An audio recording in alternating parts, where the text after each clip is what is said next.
La nueva serie de hoy es, como le digo, vamos a predicar Apocalipsis, porque se va a predicar. Ahora no vamos ya lo vimos hace años en lo que es la escuela dominical. Hoy vamos a tomar una acción de predicar este libro. Y cuando digo esto, es que más que expectativas y todo lo que despierte el libro de Apocalipsis, hoy vamos a predicarlo. Y se va a conectar con todo lo que la misma Biblia, las Escrituras lo conectan. Van a ver lo asombroso que es este libro. Así que por eso le puse, vamos a predicar Apocalipsis a la serie, pero el mensaje de hoy el título de hoy es Introducción al libro de Apocalipsis. Vamos a tomar lectura del 1 al 3 nada más. Y eso es los textos que hoy voy a exponer, aunque le tomamos toda esta lectura porque va a haber una introducción. La revelación de Jesucristo que Dios le dio para manifestar a sus siervos las cosas que deben suceder pronto. Y la declaró enviándola por medio de su ángel a su siervo Juan, que ha dado testimonio de la palabra de Dios y del testimonio de Jesucristo y de todas las cosas que ha visto. Bienaventurado el que lee y los que oyen las palabras de esta profecía y guardan las cosas en ella escritas, porque el tiempo está cerca. Como introducción, el propósito de los escritos del libro, de cada libro que escribe Juan, nos dan la perfecta introducción a este libro. Por ejemplo, aquí vemos que se trata de una revelación que se le da a Jesucristo. Y cuando vemos lo que es la revelación, estamos hablando de algo mucho más íntimo. Una revelación es algo muy personal.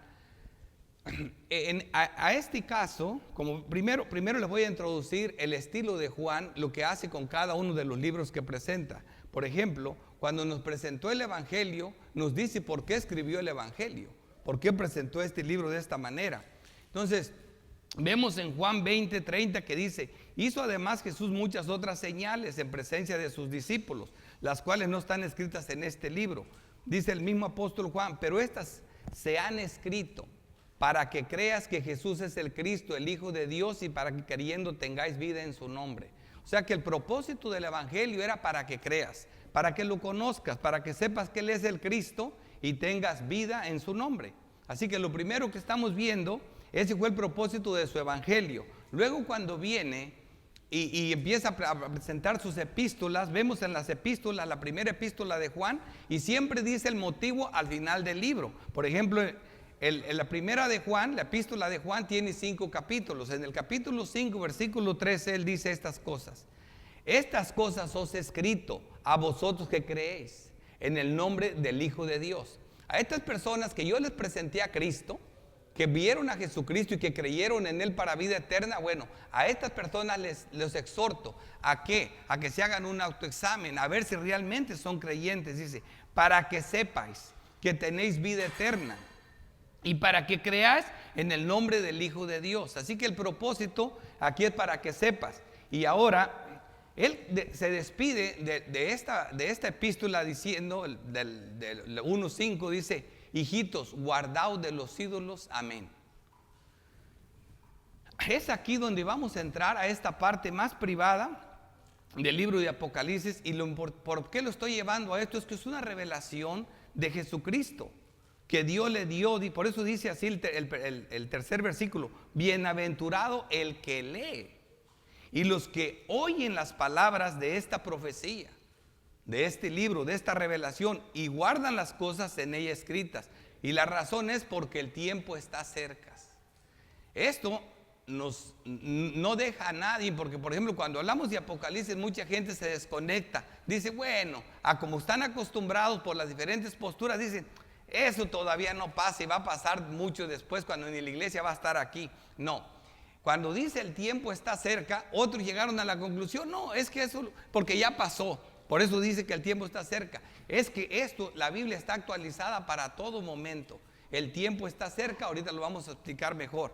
Pero la importancia del libro, de la profecía, es de una manera muy íntima. Ya aquí ya Juan se aseguró de que crees, ya se aseguró de que eres un verdadero creyente. Ahora va a pasar a la intimidad contigo como creyente. Como el esposo con la esposa. Cuando dos hombres se conocen, bien sea que desde novios se prometen decirse la verdad, o bien sea que hasta que llegan al matrimonio La base de un matrimonio, lo dicen tanto los consejeros religiosos como los cualquiera, que está en la conversación, en que no haya secretos, en que haya una intimidad real. Entonces, al confesarse todo, se confiesan, hay una revelación de ambos y eso los hace más íntimos. Bueno, aquí es donde Juan nos está trayendo a la intimidad. Aquellos que creyeron, aquellos que están seguros, aquellos que ya se probaron que Dios ha hecho en ellos todas estas cosas y por Dios las cumplieron. Esta parte íntima ya estamos entrando a la parte más emocionante. Es una revelación hermosa. Ya Dios te quiere decir, mira, dentro de nuestra relación, de hora que crees hasta el día que te encuentres en la presencia del Señor, esto es lo que te va a acontecer, por aquí vas a pasar, pero aquí es donde yo entro, aquí es donde te voy a confesar lo que va a suceder. Por eso es apocalíptico, porque se habla del futuro, de tu futuro. Cada uno, este es un apocalipsis presentado no para el pasado, no para el futuro, sino presente y personal, como lo vamos a ver. Mira, ¿por qué es tan importante respetar el libro? Y por eso estos 3 versículos. El énfasis cae en el respeto del libro. En el respeto del libro. Entonces, antes de leer el texto de apoyo, voy a poner en las manos del Señor esta serie que estoy introduciendo ahorita, para que el Señor sea quien nos capacite, quien nos llene de su gozo, de su alegría, y para confiar en el Señor este mensaje. Vamos a orar. Padre Dios Todopoderoso, Creador del cielo y de la tierra, te doy gracias, oh Santo Dios, porque hasta hoy nos has traído aquí, porque nos mostraste a Cristo en todas sus facetas, porque también, Señor, nos has probado, nos has enseñado, nos has exhortado a examinarnos si todas estas cosas han sido realidad en nuestras vidas. Gracias, Señor, por todo lo que has hecho con nosotros, y te pedimos ahora, Señor, de una forma más íntima, más personal, muéstranos, revélanos tu voluntad, revélanos, porque estamos llenos de incertidumbre, de temores. Dinos, ¿qué va a pasar con nosotros? Por medio de tu palabra, te lo pedimos en Cristo Jesús. Amén. El texto de apoyo que siempre uso en mis mensajes es un texto que es el texto más importante del mensaje, es como un texto columna, es el texto donde voy a apoyar. Aquí vamos a ver que es el mensaje, la revelación de Dios, la revelación de Jesucristo que Dios dio. Por eso es tan importante centrarnos en la importancia de esta revelación.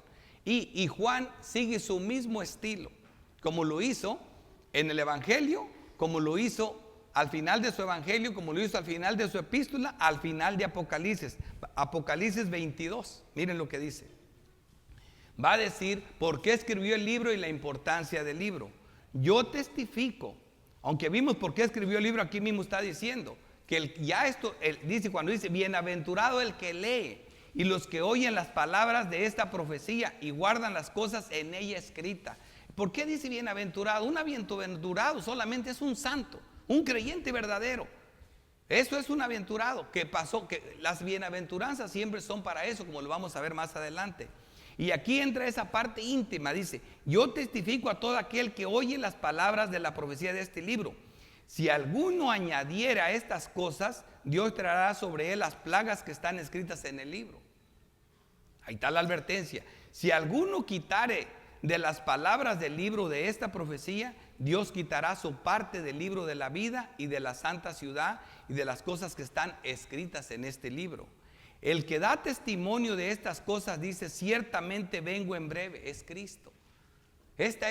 Cristo pone su nombre por testigo, que Él da testimonio de estas cosas. Es la importancia del libro. Es importantísimo el libro. Así que el bosquejo que voy a manejar este día es la revelación de Jesucristo en el primer versículo, en el segundo el testimonio apostólico y en el tercer versículo bienaventuranzas del libro de Apocalipsis. Comenzamos, la revelación de Jesucristo. Apocalipsis 1:1, la revelación. Y como les digo, la misma palabra ya es algo diferente, porque ya vemos nosotros la revelación, vimos nosotros lo que es el testimonio, vimos nosotros lo que es un misterio revelado, ¿verdad? El misterio revelado son cosas en el Antiguo Testamento que no se habían revelado como se revelaron por la doctrina. ¿verdad? Dios se la reveló a los apóstoles y nos la dieron. Pero esta revelación de Jesucristo, ¿verdad? Es algo más íntima, más personal. Algunos le dicen la revelación de revelaciones, pero lo que está hablando aquí es una revelación de Jesucristo porque es más personal, más íntima. Y ahorita van a ver por qué. Que Dios le dio para manifestar o para mostrar. Me gusta más la palabra mostrar. ¿Qué quiere decir? Que de alguna manera el mismo lenguaje del libro no solo nos la escribe, sino nos la muestra. Cuando nos da figuras, cuando nos da símbolos, cuando nos da imagen, es algo tan importante para nosotros que Dios está usando en esto como una parábola. ¿Por qué? Porque en la parábola hay dos propósitos: revelar la verdad a unos y ocultarla a otros. Que a unos se le revele, pero que a otros se le oculte. Y entonces eso es lo que está haciendo, manifestando, mostrando, enseñando a través de imágenes para que nosotros veamos. Dice que Dios le dio para manifestar ¿a quién? A sus siervos. Fíjense esta palabra, lo importante. ¿Quién es un siervo? Sino aquel que tiene a Cristo como Señor. No aquel que tiene a Cristo como un criado, sino como soberano y dueño absoluto de todo. El verdadero creyente es el único que es siervo. O sea, la carta va dirigida a las iglesias, ¿verdad? Y luego a nosotros personal. Cada creyente por dividido, por eso a sus siervos. Son personas que tienen por cabeza a Cristo. Las cosas que deben suceder pronto. Y ahí es donde nos quiere dar a todos nosotros. En otras palabras, lo que Dios está haciendo aquí, y lo está haciendo de esta manera, es como si, ¿quién no tiene curiosidad por el futuro? Dios aquí Cristo nos va a revelar qué va a pasar con nosotros, a dónde vamos si somos verdaderos creyentes, qué es lo que va a suceder en nuestras vidas. Las declaró enviándolas, las cosas que deben suceder pronto, y las declaró enviándola por medio de su ángel a su siervo Juan. ¿Ves el proceso del mensaje? Es una revelación de Dios que se le da a Jesucristo, y Cristo no la declara, sino que envía a su emisario, a un ángel, ¿verdad? A un ángel, para que el ángel se la transmite a Juan y para que Juan se la transmita a la iglesia. ¿Ves lo solemne del mensaje y la importancia de este mensaje y el testimonio que el mensaje en sí tiene? ¿De qué se trata el libro? De la revelación de su palabra profética. ¿Qué es la revelación? Es quitar el velo, ¿verdad? Así que nos va a descubrir algo. Es como cuando alguien quieres que te lea la mano. O sea, es una tontería, ¿verdad? Pero así lo hace, te voy a mostrar. Pero esto es real. Le voy a quitar el velo a tu vida, a lo que sigue, para que veas cuál va a ser tu relación que vas a tener con Dios. ¿Qué te espera de aquí a que vivas tu apocalipsis? Porque todos vamos a vivir un apocalipsis. La revelación está conectada y es interpretada por los misterios del evangelio del reino, que ya Dios reveló a los santos apóstoles de Cristo. En otras palabras, no vamos a ver tampoco nada nuevo. Está conectado con la doctrina y salieron de los labios de Cristo. En primera de Juan 5:10 dice: y solo los verdaderos creyentes tienen este testimonio, como lo dice primera de Juan 5:10. El que cree en el Hijo de Dios tiene el testimonio en sí mismo. El que no cree a Dios le ha hecho mentiroso, porque no ha creído en el testimonio que Dios ha dado acerca de su Hijo. Y este es el testimonio que Dios nos ha dado, vida eterna. Y esta vida está en el Hijo. El que tiene al Hijo tiene la vida. Y el que no tiene al Hijo de Dios no tiene la vida. Estas cosas os he escrito a vosotros que creéis en el nombre del Hijo de Dios. Otra vez Juan aquí, para que sepas que tienes vida eterna y para que creas en el nombre del Hijo de Dios. Así que esto confirmando que solo los verdaderos creyentes tienen este testimonio. ¿Y de quién es esta palabra? Es de Dios. Y Jesús solo las palabras de Dios habla. Y esto mismo hicieron los apóstoles. Jesús lo deja bien claro. Solamente 2 textos, pero hay mucho más. Juan 12:49 dice: porque yo no he hablado por mi propia cuenta. Así que si esta revelación viene de Dios, mira lo que Jesucristo dice: yo no hablo por mi propia cuenta. Y ahora la revelación es de Jesucristo. ¿Y qué es la revelación? Es la palabra de Dios. Porque Cristo no habló otra cosa que no sea la palabra de Dios. Dice: porque yo no hablo por mi propia cuenta. El Padre que me envió, Él me dio mandamiento de lo que he de decir y de lo que he de hablar. Y Juan 14:10 dice: ¿no crees que yo soy en el Padre y el Padre en mí? Las palabras que yo os hablo, no las hablo por mi propia cuenta, sino que el Padre que mora en mí, Él hace las obras.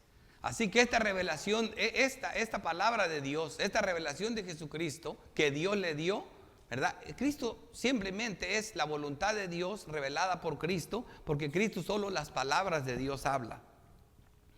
Es tan importante, este importantísimo mensaje que tenemos aquí no es nuevo. Los hipnóticos nos hablan de esto en su mensaje escatológico. Por ejemplo, ¿qué vamos a ver aquí? Mateo 24, todos saben que habla de escatología, ¿verdad? O sea que Cristo transmitió escatología de una manera difícil de entender y complicada, ¿verdad? Ahora, no solo lo hizo Cristo, Marcos lo hace en Marcos 13, se habla de escatología.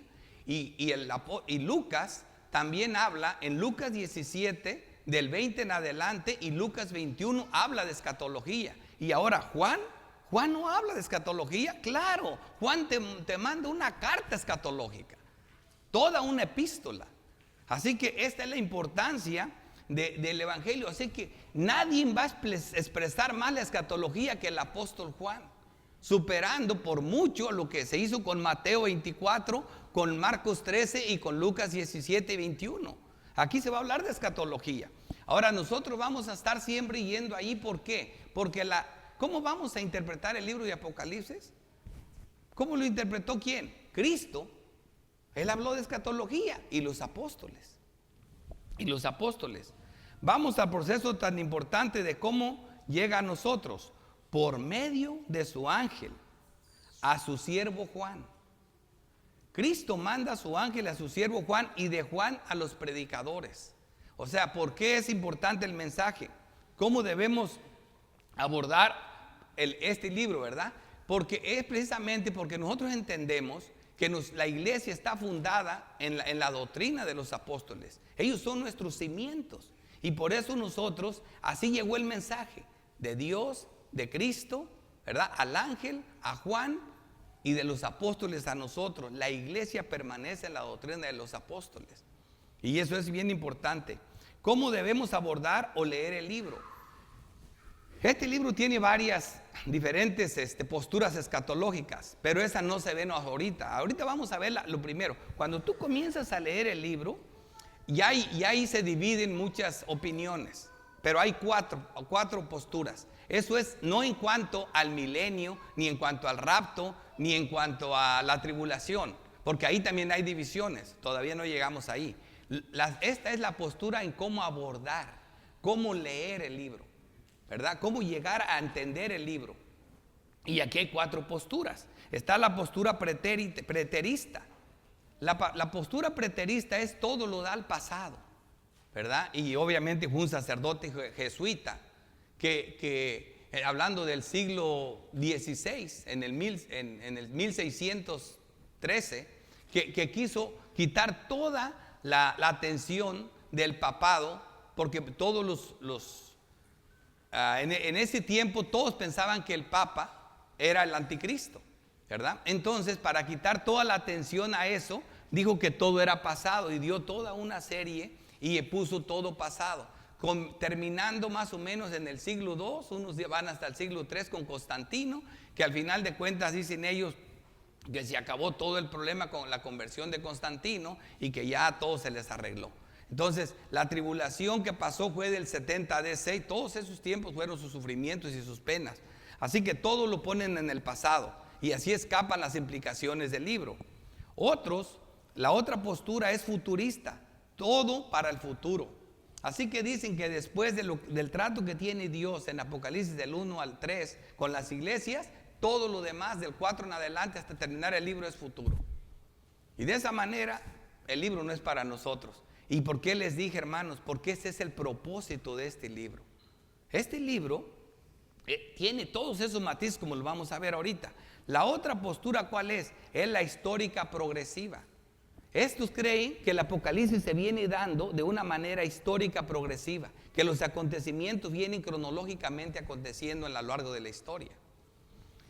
La otra postura es la idealista o lo que le llamamos el paralelismo progresivo, que es la manera con la que nosotros entendemos bíblicamente que vamos a leer el libro. ¿Cómo lo vamos a leer? Como la misma historia contada 7 veces.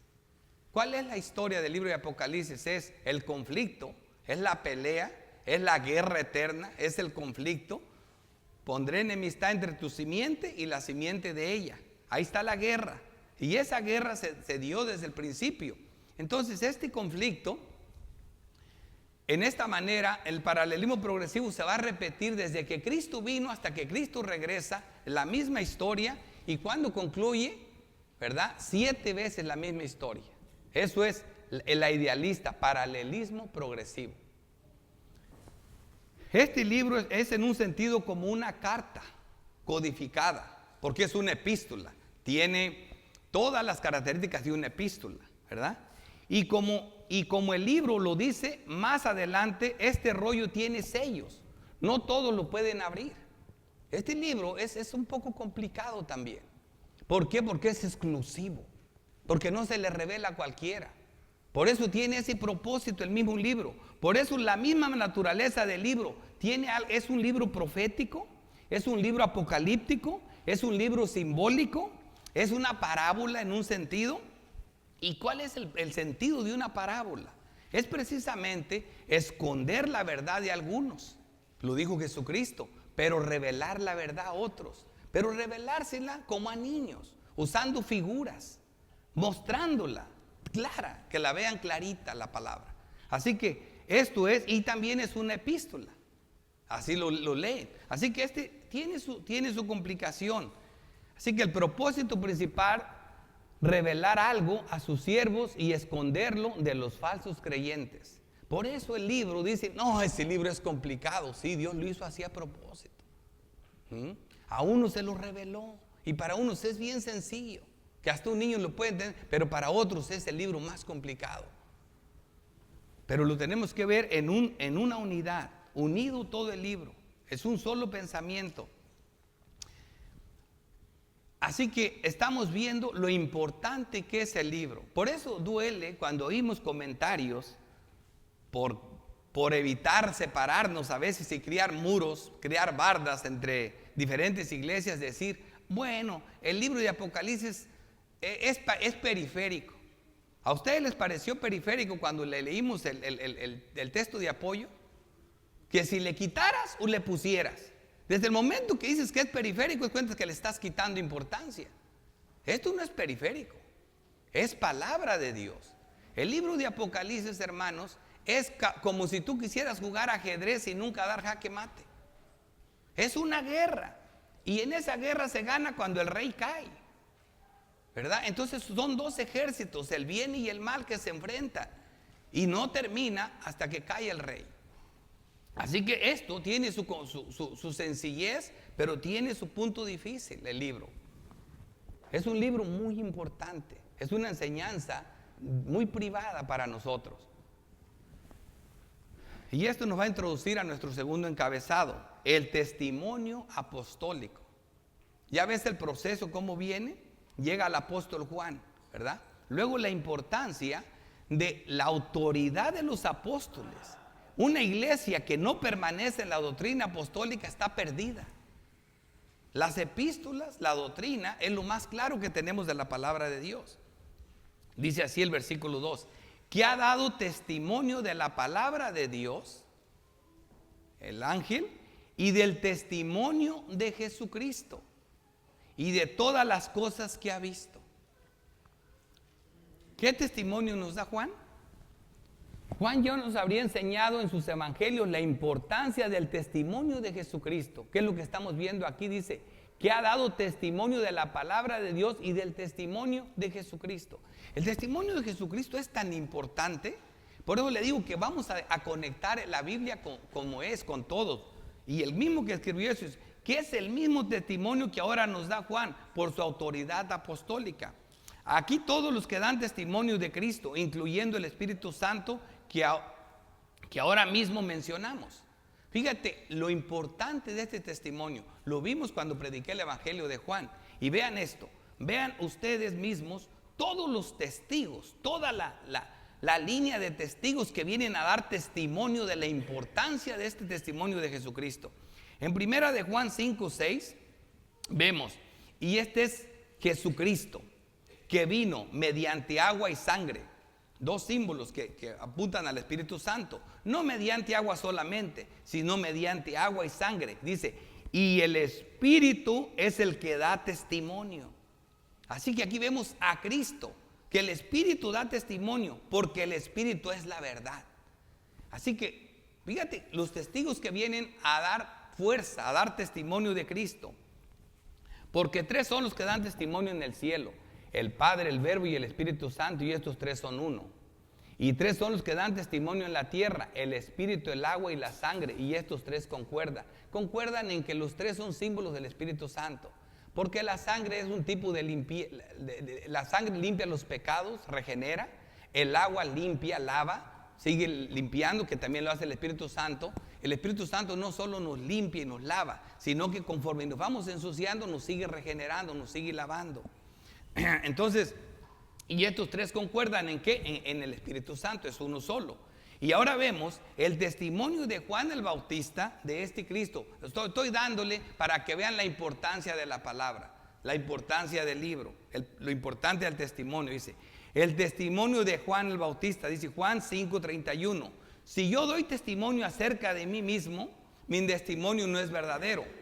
Otro es el que da testimonio acerca de mí, dice Cristo. Y sé que el testimonio que da de mí es verdadero. Y vosotros enviasteis mensajeros a Juan, y él dio testimonio de la verdad. El testimonio de Juan. En Juan 1:6 dice, hubo un hombre enviado de Dios, el cual se llamaba Juan. Este vino por testimonio. ¿Por qué dice que él vino por testimonio? Porque los apóstoles dieron testimonio de que iba a venir. Los apóstoles, los profetas, perdón. Hablaron de que Juan iba a venir. Por eso dice, este mismo vino por testimonio, a dar testimonio, para que diese testimonio de la luz, a fin de que todos creyeran por él. No era él la luz, sino para que diese testimonio de la luz. Aquella luz verdadera que alumbra a todo hombre venía a este mundo. En el mundo estaba y el mundo por él fue hecho, pero el mundo no lo conoció. ¿Ves cómo va tomando más fuerza el Espíritu Santo? Luego viene el apóstol, viene Juan de los paridos de mujer, el número 1, a dar testimonio de Cristo. Y ahora vemos otra cosa que da testimonio de Cristo, las mismas obras de Cristo. Juan 5:36. Mas yo tengo mayor testimonio que el de Juan. Por si no es suficiente el de Juan, tengo algo más grande que el de Juan. Porque las obras que el Padre me dio para que cumpliese, las mismas obras que yo hago dan testimonio de mí, que el Padre me ha enviado. Hermoso, ¿verdad? Y sigue. O sea, quiero ponerles en perspectiva lo importante del testimonio que le llegó a Juan, que es la revelación de Cristo, que es el mensaje de Jesucristo. El testimonio de las Escrituras. Seguimos dando testimonio. Juan 5:39. Escudriñad las Escrituras, porque a vosotros os parece que en ellas tenéis la vida eterna, y ellas son las que dan testimonio de mí. Wow. ¿Cómo venimos, verdad? El Espíritu Santo, Juan, ¿verdad? Y luego vemos las obras de Cristo, más fuerte que de Juan. Y ahora vemos aquí a las Escrituras. Vemos el testimonio de Moisés. Juan 5:45. No penséis que yo voy a acusaros delante del Padre. Hay quien os acusa, Moisés, en quien tenéis vuestra esperanza. Porque si creyeres a Moisés, me creyeres a mí, porque de mí escribió él. Moisés dio testimonio de mí. Profeta como yo se enviará el Señor, a él oíd. Y por si esto no fuera poco, tenemos el testimonio del Padre acerca del Hijo. Juan 5:37. También el Padre que me envió ha dado testimonio de mí. Nunca habéis oído su voz ni habéis visto su aspecto, pero Él ha dado testimonio de mí. Y este es el testimonio que Dios nos ha dado, vida eterna, y esta vida está en su Hijo. Es Cristo el testimonio. Y de todas las cosas que ha visto, lo que vio, lo que descubrió, lo que está escondido, y Juan le quita el velo. Con toda autoridad apostólica. Y en esta revelación la iglesia es edificada. Este es el testimonio que ahora Juan nos está dando. Así que viene Juan y le quita el velo y nos revela este testimonio tan anunciado, tan confiable. ¿Cuántos sellos de autenticidad le di a este testimonio, verdad? No se lo di yo, se lo dieron las Escrituras. Ahora ven, yo les dije un día, cuando predique Apocalipsis, no me van a ver que me despego de la Biblia, hermanos. Está unido. El Apocalipsis es como si fuera la cabeza del cuerpo. ¿Cómo se la quieren quitar? No podemos. O sea, es cierto, hermanos, y sí, eso es verdad, que este libro también es un poco complicado. E inclusive, hay un detalle importante cuando se habla de escatología. Cuando Jesús les va a hablar de escatología, todo parte de la pregunta de que Cristo les dice que miren el templo, que no va a quedar ni piedra sobre piedra, que todo va a ser destruido. Entonces ellos ya en privado le preguntan 3 cosas.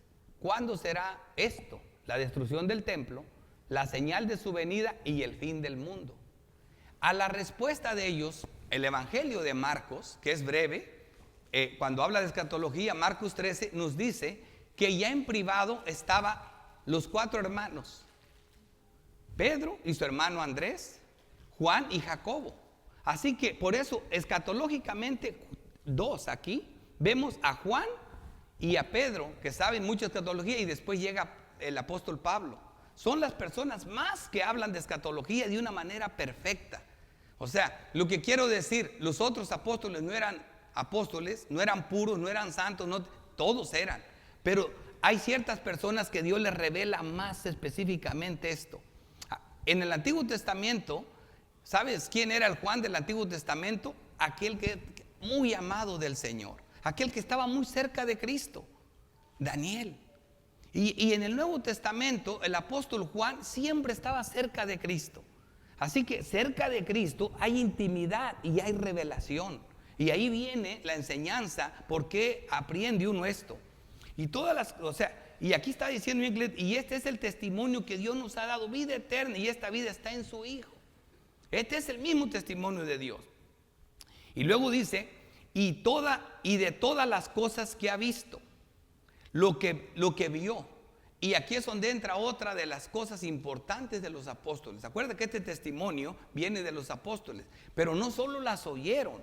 Fíjate lo que dice, las vieron, las palparon sus manos. Esa es la importancia. Lo que vio, lo que descubrió, lo que estaba escondido. Juan le quita el velo con toda autoridad apostólica, y en esta revelación la iglesia es edificada.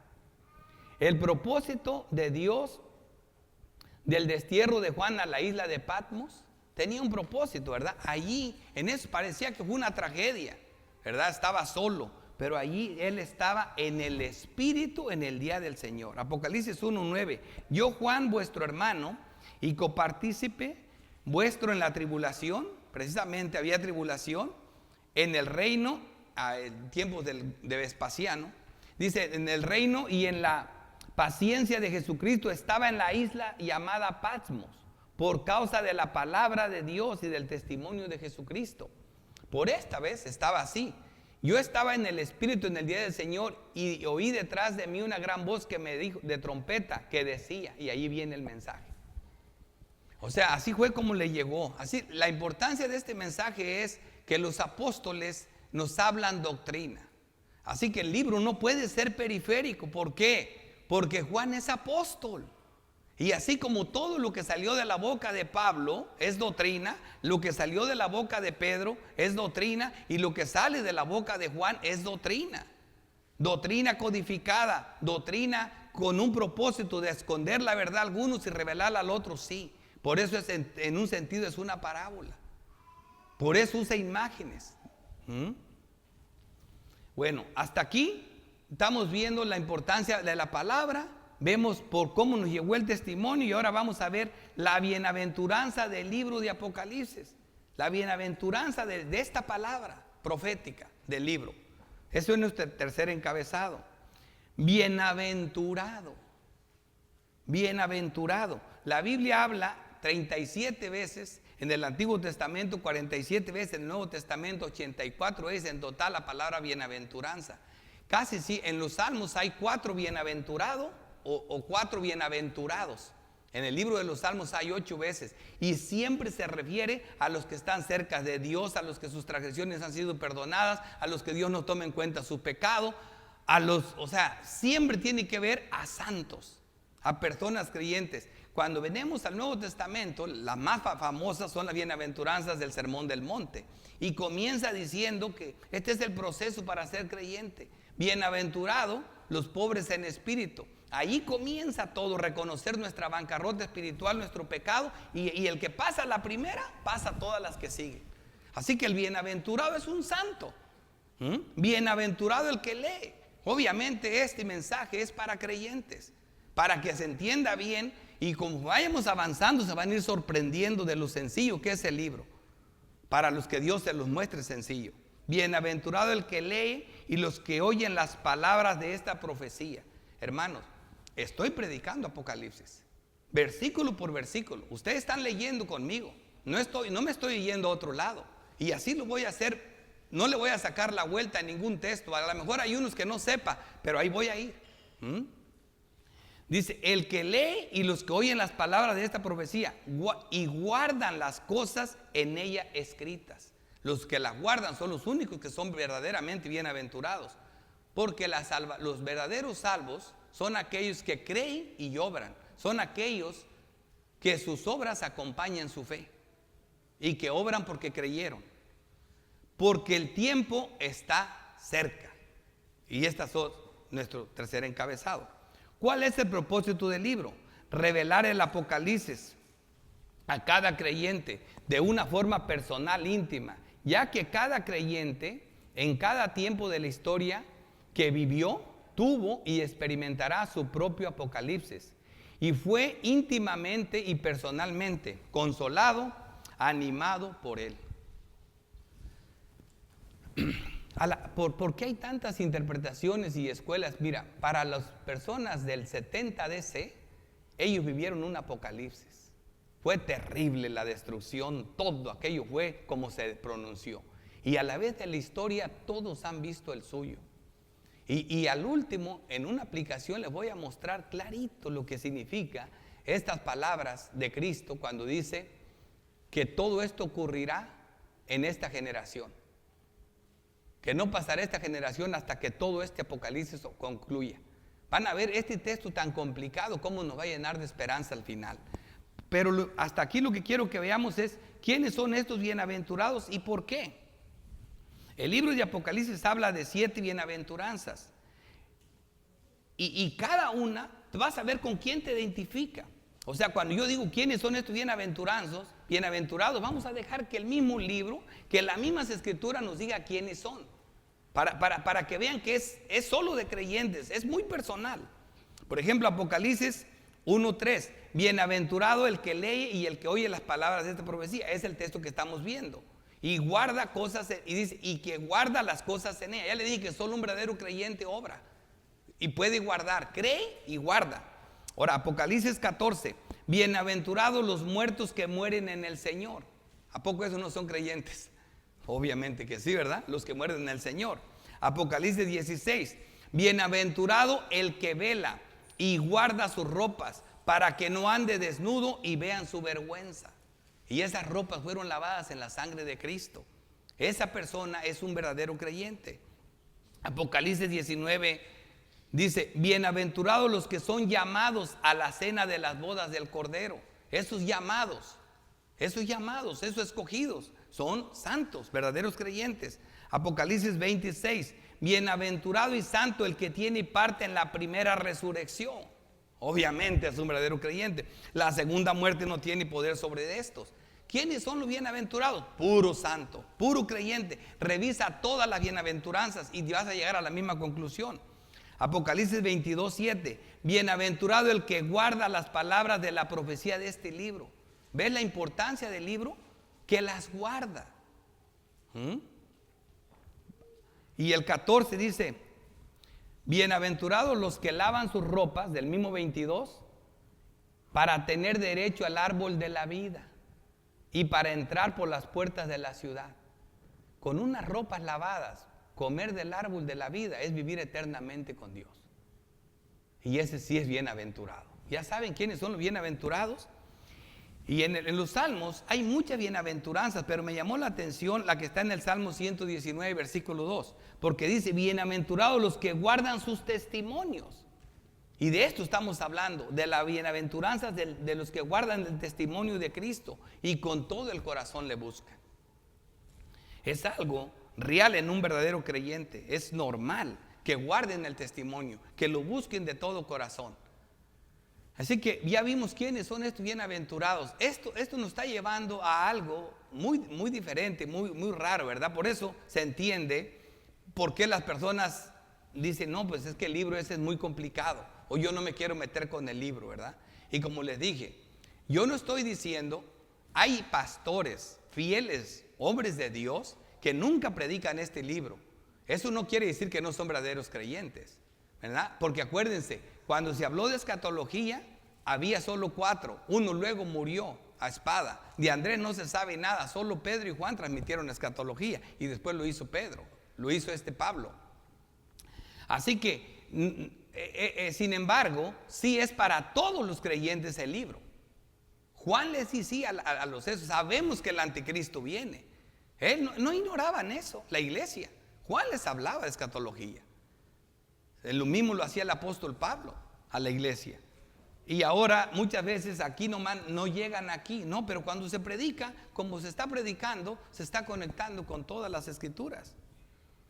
Porque el tiempo está cerca. Hermanos, esta asombrosa declaración nos recuerda qué tan cerca estamos del momento tan glorioso de nuestra reunión con el Señor. El Apocalipsis, ¿a dónde nos lleva? ¿Cuál es el momento trascendental en el Apocalipsis? Luego piensa uno: ay, cuando el cielo se enrolle como un pergamino y caiga el sol y las estrellas y todo mundo. O luego pensamos en cuando sean los ángeles levantando a las personas. La culminación de Apocalipsis es el momento trascendental, es que vamos a volver a Cristo, vamos a ver a Cristo. Es su regreso personal, es estar frente a Cristo. Si esto es verdad, ahora se puede entender el texto cuando le digo Jesucristo. Y lo voy a explicar más adelante, todavía ya voy a terminar casi, pero lo tengo como una aplicación para abundar más.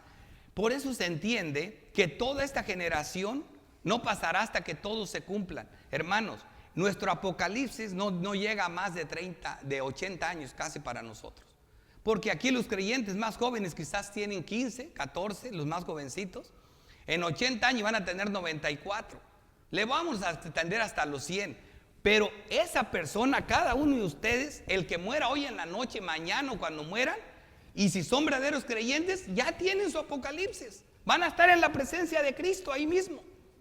Así que todas las tribulaciones que hemos vivido aquí en la tierra, todos los ataques, todos los problemas que hemos tenido, ya estamos pasando esa parte. Y dice: pero aquí ¿qué tribulación hay? ¿Se les hace poca? La palabra de Dios no está predicada por donde quiera. Y donde se predica siempre es atacada. Miren las iglesias, no se habla así de la palabra de Dios. Todos los hombres están esforzándose porque lo regresen a ver a ellos, por ser importantes, por predicarse a sí mismo. Se está hablando de prosperidad, se está hablando de otras cosas menos de la palabra. Y cuando hablamos, ¿cuántas iglesias reformadas hay en Houston, el área metropolitana de Houston, que tiene más de 2 millones de hispanos? Una, que no llega ni a 200 miembros. Entonces, y no hay tribulación, está acabado. Ahora, ¿cuántos de ustedes se cansan de predicarle el evangelio a sus familiares, a sus hijos, a sus esposos, esposas, y nada más no pasa nada? Eso es tribulación. También estamos atribulados. Satanás está haciendo de las suyas. Y el mundo está terriblemente, nos tiene por todos lados. Hay tribulación. No nos acaba de pasar la pandemia. Hemos pasado tristes todo eso. Y aparte nosotros, le digo yo, y todavía tenemos el ataque, simplemente los celulares. A veces yo estoy comiendo, desayunando con mi esposa, de repente ya cuando acuerdo ya está en el celular y yo reacciono: ¿qué estás haciendo? ¿Qué estamos haciendo? Aquí, o sea, todo el mundo está, miren en la sala de un avión, todo el mundo está en el celular. Así que esto es un ataque. Hay tribulación, aunque no la veamos. ¿Por qué? Porque el alma está tribulada. Quizás la carne dice: no, qué tribulación, estos celulares son una maravilla, mira lo que estoy viendo aquí. ¿Me entiendes? Sí, pero tu alma se está atribulando. El alma está atribulada. La carne tiene mucho para escoger, pero el alma está reseca. Ese es el problema que tenemos ahorita. Mira, Romanos 11, 3, 11 dice: y esto, conociendo el tiempo que es ya, porque todos vamos a tener, es ya, dice, ya ahora, de levantarnos del sueño, porque ahora está más cerca de nosotros nuestra salvación que cuando creímos. Claro, yo creí, no sé, porque yo sí no tengo fecha, ni sé cuándo, pero cuando yo creí, cada día me queda un día menos para estar en la presencia del Señor. Cada día nos queda un día menos a los creyentes. Y levántense y diga un día menos. No digan, ay, un día menos para morirme, no, un día menos para tener mi mejor día. Pero la carne nos dice, no quiero llegar ahí. Que Dios nunca me vayan a decir que tengo cáncer. No me quiero morir. Santiago 5:8 dice: tened también vosotros paciencia y afirmad vuestros corazones, porque la venida del Señor se acerca. Y ese es el fin. Hermanos, no os juntéis, no os quejéis unos contra otros, para que no seas condenados. He aquí el juez está delante de la puerta. O sea, ahí está, tan rápido como el día que cierremos los ojos. Para nosotros el Apocalipsis concluyó. Y primera de Pedro 4:7 dice: mas el fin de todas las cosas se acerca. Sé pues sobrios y velad en oración. Sé sobrios y velad en oración. Siempre se está hablando que el fin está cerca, que el fin está cerca. Por eso dijeron nosotros, ¿ves? Por eso el Apocalipsis es pasado. Por eso les dije que ya pasó. ¿Por qué? Porque cuando fue escrito esto, no están viendo cuánto, ya el fin está cerca, el fin está cerca, el fin está cerca. ¿Ya ven que ya pasó? ¿Ves cómo nos pueden perder de feo? ¿A quién le interesa un Apocalipsis pasado? De nada nos sirve. ¿Dónde está la bendición del libro? ¿Dónde está la bienaventuranza? Si todo es pasado, todo es futuro. O es histórico cronológicamente. Ay, me perdí de aquel acontecimiento, me perdí de aquel otro. No me he perdido de nada de este libro. Todos nosotros vamos a vivir un Apocalipsis. Primera aplicación. Dejé un tiempo para las aplicaciones porque este mensaje lo vamos a aplicar a nuestras vidas. Vamos a dejar que el libro se nos aplique a nosotros. Por ejemplo, Cristo quiso revelarnos este misterio a nosotros, sus siervos, por medio de los santos apóstoles. Sus siervos, aquellos que tienen a Cristo por Señor, nos lo quiso revelar a nosotros. Por ejemplo, en Gálatas 1:15 dice: pero cuando agradó a Dios, que me apartó desde el vientre de mi madre, dice el apóstol. ¿Ves? Estamos hablando de la autoridad apostólica. Me apartó desde el vientre de mi madre y me llamó por su gracia, revelar a su Hijo en mí. Dios reveló a Cristo en él, en Pablo, para que luego Pablo lo revelara a nosotros. Así como Dios se lo revela a Juan, el Evangelio de Cristo, la revelación de Cristo por el ángel, para que Juan nos lo revelara a nosotros. Dice: revelar a su Hijo en mí, para que yo le predicase entre los gentiles. No consulté enseguida con carne y sangre. Y sí, hermanos, ahora que ustedes tengan esta revelación, también ustedes la tienen que transmitir. Cada uno de nosotros somos responsables por transmitir este mensaje, esta revelación de Jesucristo. Vamos a predicar el Apocalipsis. Vamos a predicar el Apocalipsis, así se llama la serie. Segunda aplicación. El propósito principal de este testimonio es para consolarnos y vivamos llenos de gozo.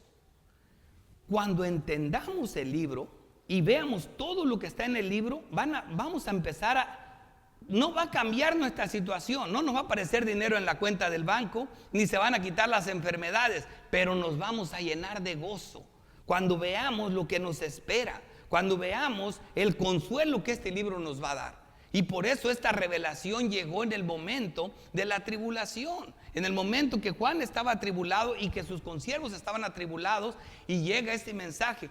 Todo creyente vamos a pasar por la tribulación. Así que esos que piensan que no vamos a pasar por la tribulación, hermano, todos vamos a pasar. Y todos han pasado, nosotros vamos a pasar y estamos pasando, y otros también van a pasar. Así que esto es Bien importante. Así que el propósito principal de este testimonio es para consolarnos y para que vivamos llenos de gozo. Y mira cómo lo expresa Juan cuando comienza su epístola. Primera de Juan 1:1. Primera de Juan 1:1.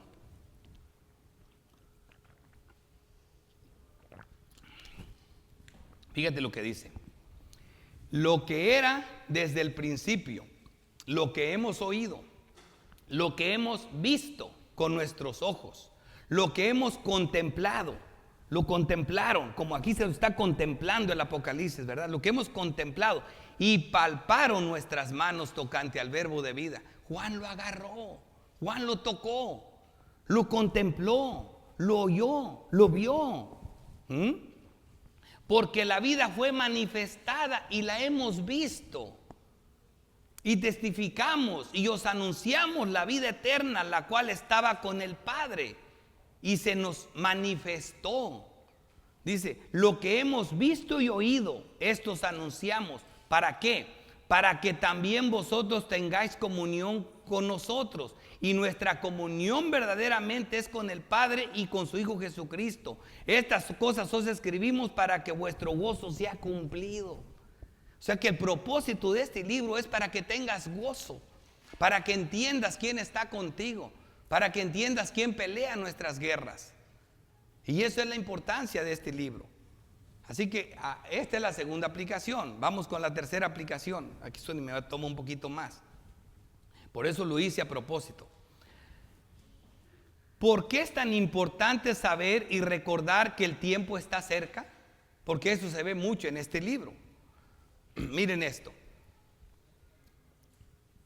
Aquí vamos a ver un texto tan complicado, pero para que lo entiendan voy a contextualizarlo. El texto es Mateo 24.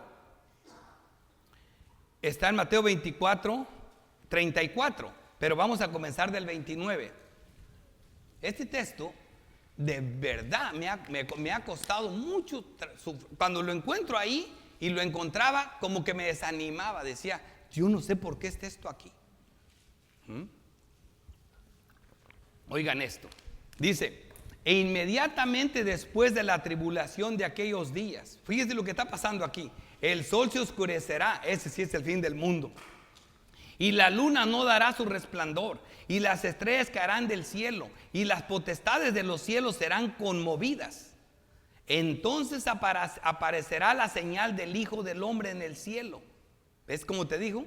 Esa tragedia está acompañada por su venida. Entonces lamentarán todas las tribus de la tierra y verán al Hijo del Hombre viniendo sobre las nubes del cielo. Ese es el momento más trascendental de la venida de Cristo. Verlo con poder y gran gloria, y enviará a sus ángeles con gran voz de trompeta y juntará a sus escogidos de los cuatro vientos desde un extremo del cielo hasta el otro. Ese es el arrebatamiento, como dice que Dios va a levantar a sus santos, pero ya van a ver qué arrebatamiento. Y miren el texto, aquí a lo que voy. Y cuando habla de esto dice, de cierto os digo que no pasará esta generación hasta que todo esto acontezca. Wow, cuando yo miraba eso decía, aquí está la mentira, aquí no sé cómo le hago. ¿Cómo que no pasará? ¿Cuánto tiempo ha pasado? 2000 años. ¿Y cuántas generaciones han muerto? Dice todo esto. Ahora, la interpretación que se ha dado y la que yo creí por mucho tiempo era esta. Dicen, bueno, acuérdate que Jesucristo está contestando 3 preguntas.